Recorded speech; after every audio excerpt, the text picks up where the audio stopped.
আবার কিছু কথা নিয়ে আপনাদের মাঝে আসলাম। আসলে আমাদের জীবন চলার পথে আমরা অনেক সময় অনেক বাধার সম্মুখীন হয়ে দাঁড়াই, অনেক সম্মুখীনের মুখে পড়ে। তো কখনো ভালো কাজের জন্য যদি কোনো উদ্যোগ নিই বা ভালো কোনো কাজ করতে যাই, সেক্ষেত্রেও বাধা আসে।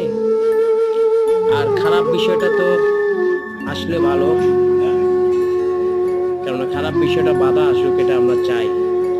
সামাজিক এবং সামাজিকের ভিতর যে মানুষগুলো আছে, সে মানুষগুলো সবসময় চেষ্টা করে ভালো কিছু করার।